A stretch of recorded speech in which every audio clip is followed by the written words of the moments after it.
Hello friends, welcome to Drishti. Friends, first of all, you are now ready for the mains, but the preparation is yet to begin, and we are with you for the preparation of the mains.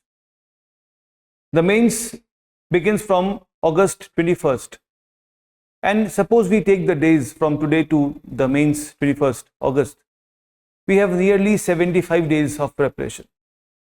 In this 75 days, what should be the plan, what should be the strategy is what we are going to discuss today in this video. Friends, you have your own strategies, but you can also look at the discussion that we are going to have to integrate the both strategies, and we shall have some courses for you which would be helpful for your preparation. Let's begin. Friends, first of all, we will discuss a broad idea as to how you should approach the GS, the essay, the current affairs, the optional and everything. So this lecture, this session will have a broad idea on your ethics approach, your answer writing mastery, your current affairs value addition, the GS optional balance, and how to manage the time to avoid any stress and to maximize your performance. Let's begin. Friends, the first we shall see for a moment is the handling of the essay paper. You see, essays have been very tricky in the last few years. They are very broad-based, philosophical, and you have to choose a clear essay because they will help you score the maximum. See, we have a class, particularly they will tell you, but in short, I can add to that, choose the diverse topics. One may be the philosophical and one may be the contemporary, to balance or to present your ideas in different segments, right? Then there is a framework, a Spicer framework, which means that you should answer or address the essay into multiple formats or multiple dimensions should be touched. For example, the societal aspects, the polity dimension, international dimension, culture part, economy and the human rights, and the other social aspects should be touched in a given essay to make it more comprehensive. Then you see, we recommend that essay should be in a flow. The reader should feel like the story, should have an emotion in the essay. The essays which create an emotion in the reader will generate you the maximum marks. So make the essay into, say, paragraphs, and each paragraph should be connected with the previous one to make it a comprehensive lot of piece, an article. So you can use the quotes, examples, and follow paragraphs with the emotions, with the explanations, with the human touch. And then for the whole thing, you should practice essay. At least you see, I would say that every week you must practice one essay, because you see, essays again is something which will come from your heart, your mind, and your whole preparation. They can't be expressed immediately on the battleground, on the exam hall, and that's why develop a sense how to express yourself in a given topic. So we recommend that you must practice one essay every week. This should go for the essay part. Rest we shall discuss detail with the team experts when in the essay classes. Coming to the ethics papers, you see, ethics again is a whole set of paper having your different aspect, different from the other GS paper. So in this you should have few things to be covered, like the case study should be prepared. You must master the structure on the case studies, that how to approach a case study, what aspect should be addressed in the case studies, right?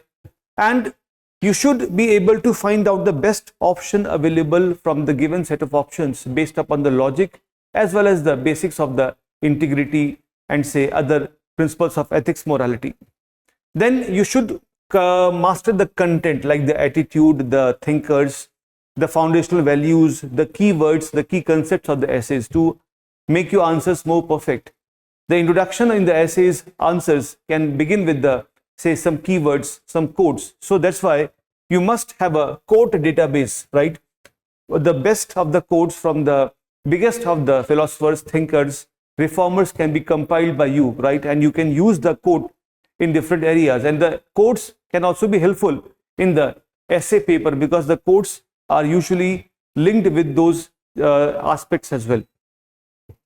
Then always try to find out the recent examples of lack of morality, lack of integrity, or some examples where you find the officer, a minister, a public servant has shown exemplary integrity. So those examples of lack of integrity, or say having integrity, the lack of compassion, or say being compassionate, should be used by you, right? So create a database of the various examples which can be used to showcase your answer, to present your point, and that will help you to take a decision that this took place, this was done, so I should be doing these things when I am facing the similar situations, right?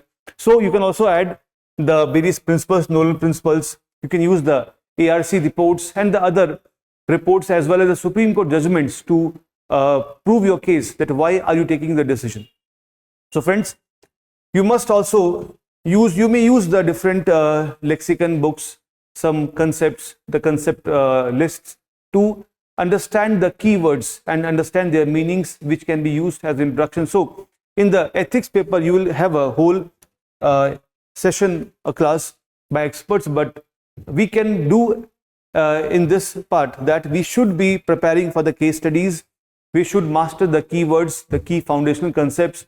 We should create a quote database. We should also create a database of the whole set of the examples, the real examples, and then revise the keywords. And integration of these things will help you to master the ethics paper in a better way possible. The third, friends, we shall now see a broad answer writing strategy, or how to master the answer writing, right? You must have done in your preparation so far, but we shall add to your preparation that, you see, what we have found that there is a common mistake in the answer writing, that we start an answer with a very long introduction, which are at times irrelevant, right? The moment you write a wrong introduction, or which is very long, you defeat the whole soul of the answer. So avoid long introduction, be to the point, shoot to kill, right? So never ever use the wrong introduction. You should stick to the topic and don't try to overstretch the introduction, right? So one mistake that we usually do is we write the long introduction. That should be avoided. Second, see, the questions usually come with a directive word like analyze, critical analyze, explain, or say examine. We don't read those words and we start whatever we know. That is the biggest blunder that we make. So never ever ignore the words which are used by the examiner to assess a given question. So directive words should not be ignored, they should be followed, right? If the question is about explanation, explain the topic. If the question is about examine, then examine the different aspects and give a suggestion or a solution at the end, right? Then at times we don't make a structure in the answers, particularly in the long answers. So make a structure before you begin an answer. Wait for a moment, give a minute to prepare a structure, that this should be my introduction, this should be my body, this body should contain these pros and cons, this should be example, this should be the flow chart, and then write the answer. The 1-2 minute of preparation of the answer will help you fetch more marks. If you start randomly, the answer is distorted, your whole effort goes waste. And that's why make a structure. And see, we recommend to integrate some relevant diagrams, maps, pictures, flow charts in the answers, but it should not be very artificial, deliberate. Never make a diagram to make a diagram. Make a diagram to explain a topic, right? Make a flow chart to explain a topic. Don't try to showcase that you know the diagram. That looks very odd, that looks very, say, artificial. But yes, you should be practicing a lot so that we know, see, it comes naturally. When we practice a lot, we know after this content, a diagram should follow. After this concept, a flow chart should follow. So that follow of the structure of the answer should be prepared, and that's why you should not miss the diagram. They add your value of the answer, they reduce your effort in the answer, they reduce the word burden on you, right? And do not try to exceed the word limit, because see, in the initial of the answers, what we see usually that in the first of the 5-10 questions, we write too much, but that consumes our time, and at the end, we are not left with sufficient time to complete the answer. So for the first answer only, make sure that you stick to the time, because if you don't do that, in the last of the 5-10 answers, you will not be able to complete the answers. So the mistakes that we do is we ignore the keywords, we ignore the directive words, we ignore the structure, we write wrong introduction, and we actually exceed some of the answers beyond what are required. That's why we lose our marks. That's why we recommend that don't make these mistakes. And for the same, now how do we achieve the best answer? So the best answer comes from practice. Unless you practice, you don't know what to write, when to write, how to write. And that's why we would say, see, I recommend and we recommend that on a daily basis, you should write 3 answers, right? It may vary from your own preparation planning, but an answer written daily helps to evaluate the quality, evaluate your, say, strength of answer writing, right? Your time taking. Then, as far as possible, use the relevant committees' reports, judgments. They help to substantiate my point. Suppose I say that the country has a good GDP or good economy, I should say, how do I say this? I say by the data of the CSO, I say data of the RBI, I see the data of IMF. So from the reports, I should be able to substantiate. Unless the data is presented, the answer looks your view. Our view should be given by some data to make it a real life, say, put in the paper.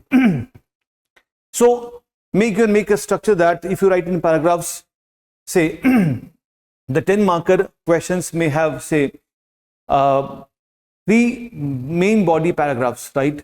And one is introduction, other is the conclusion, right? So one paragraph, if I say, is say for 30 words. So 30 to 40 words will be sufficient, right, in a given paragraph. So for a 10-mark question, 3 main body paragraphs, and for a 50-mark question, 5 main body paragraphs may do.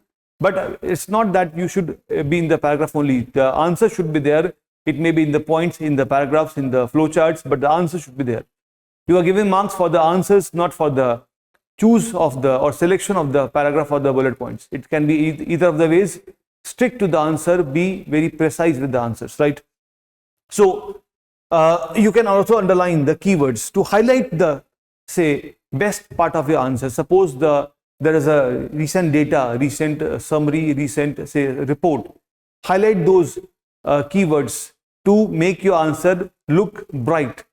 The examiner will see, okay, this is mentioned here, so it means other things should be mentioned here as well, right? So try to underline the keywords, the key conclusions, the key points, some data, flowcharts that will help examiner to reflect upon the answer quickly. They will have a snapshot and they will judge the answer accordingly.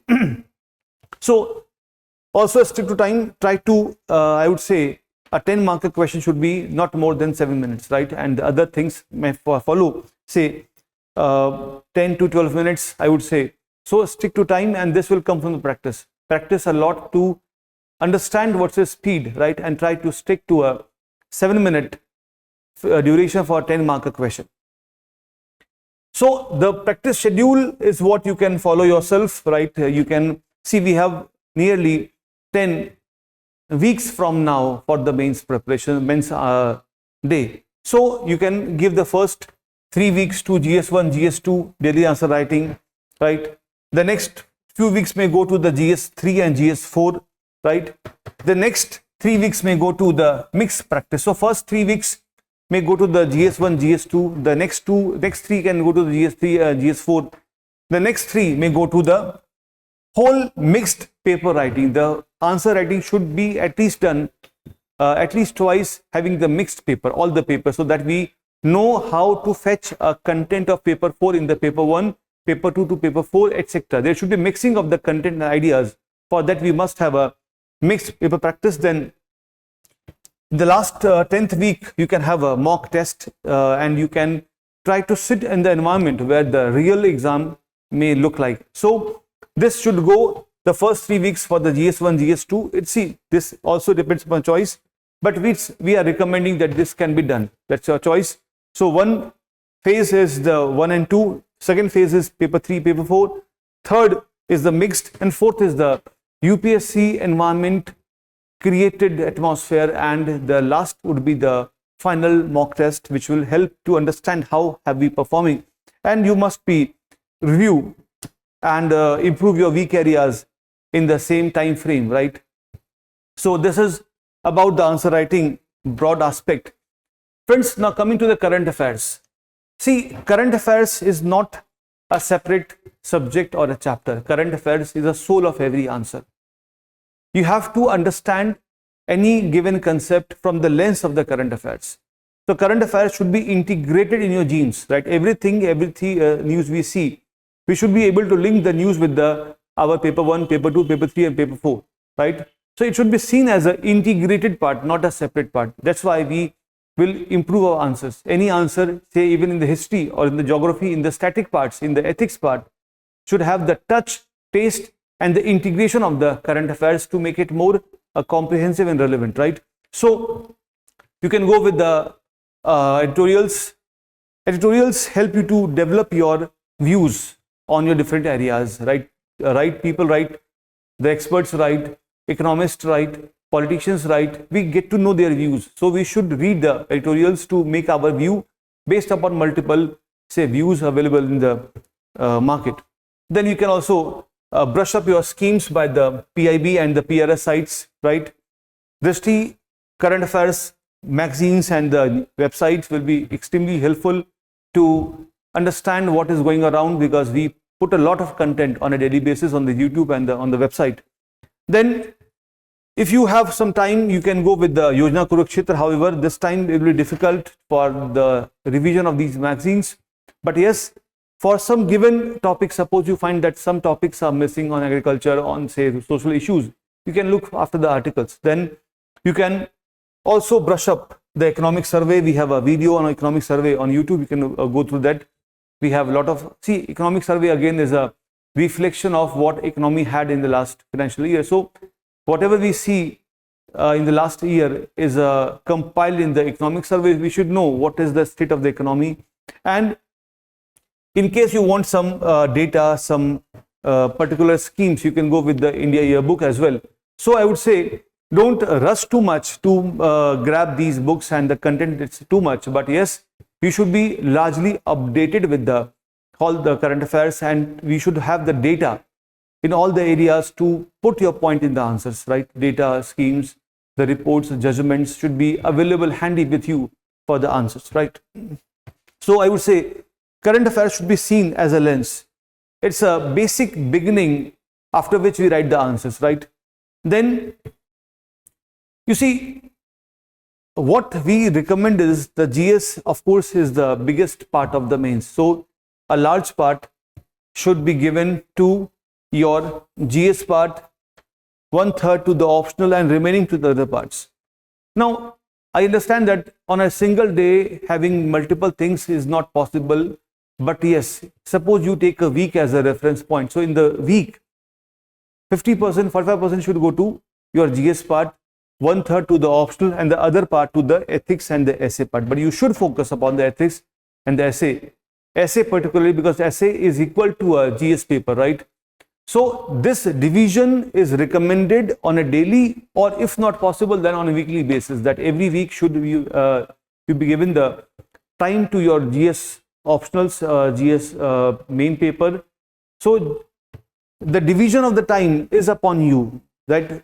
It depends upon how you feel comfortable, but this revision split is very important, because if you don't do that, you may skip on other papers which are equally scoring and less efforts are required, like in the essay.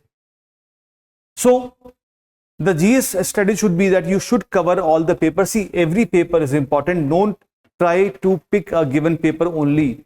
All 4 papers are equal weightage, so go with the preparation of all GS papers.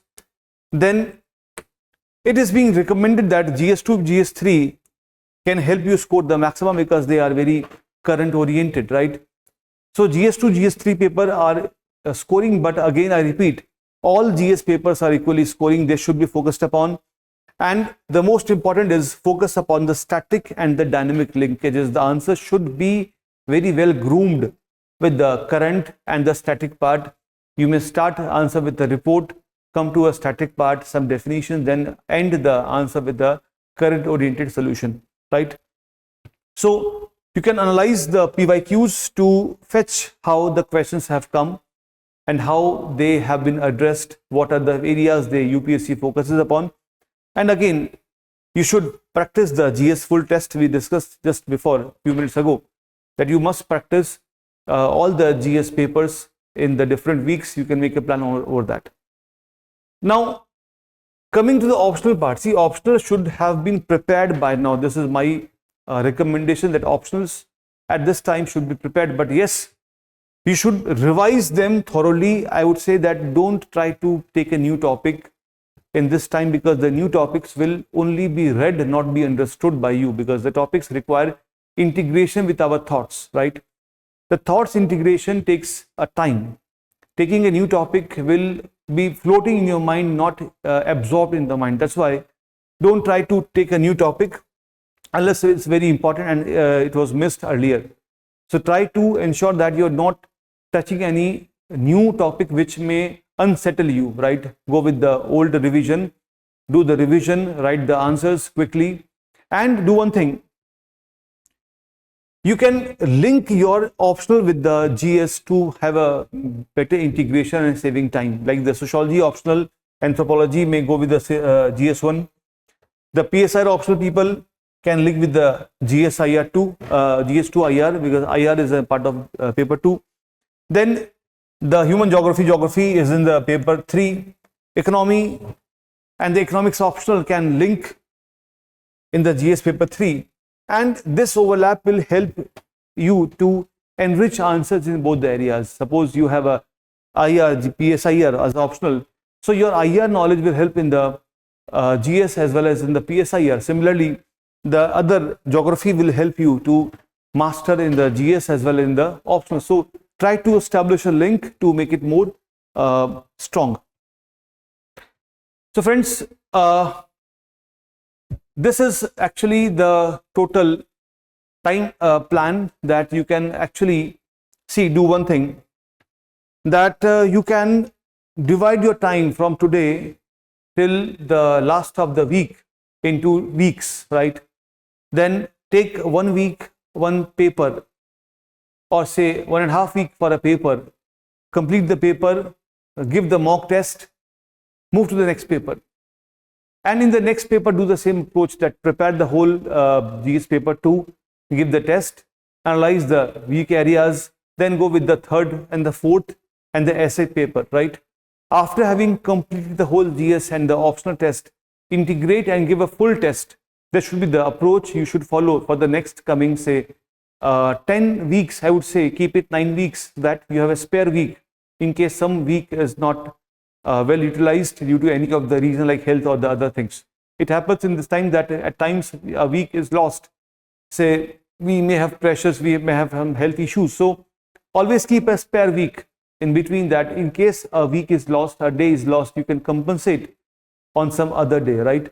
So divide the time accordingly. And to help you out in these all programs, we have some courses coming up. Like we have a Drishti's UPSC Mains preparation program, and which is commencing from the June 2026. Like you see, we have a ethics enrichment program from 15th of June, right? Which will have 12 classes with multiple tests and notes included to help you maximize your marks in the ethics paper. Similarly, we have a essay excellence program from the experts, which will commence on 13th of June, which will have 5 classes and tests and discussion with the faculty to enhance your knowledge about the essay writing, right? So this is the essay program on 13th of June. This is the ethics on the 15th of June. Then we have, and one more thing, it's in both English and Hindi medium. So both medium students can benefit from these courses.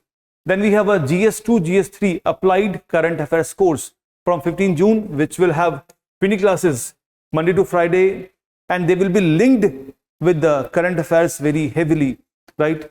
So this is the GS2 and GS3 paper preparation program, right, for the students, having the 20 classes and current affairs linkages, right?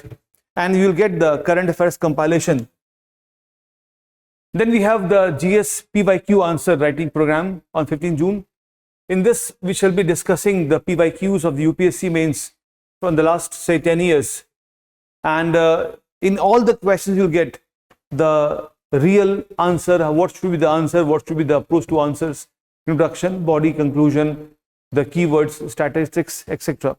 So we have a PYQ answer writing program. Then we have a optional PYQ writing program again on the 15th of June, which will cover the last 5 years of the PYQs of the optional. And in the English medium, we'll have the PSIR history, public administration, psychology, geography, anthropology, sociology, and philosophy. In the Hindi medium, we have these two subjects being taken up for the PYQ answer writing session.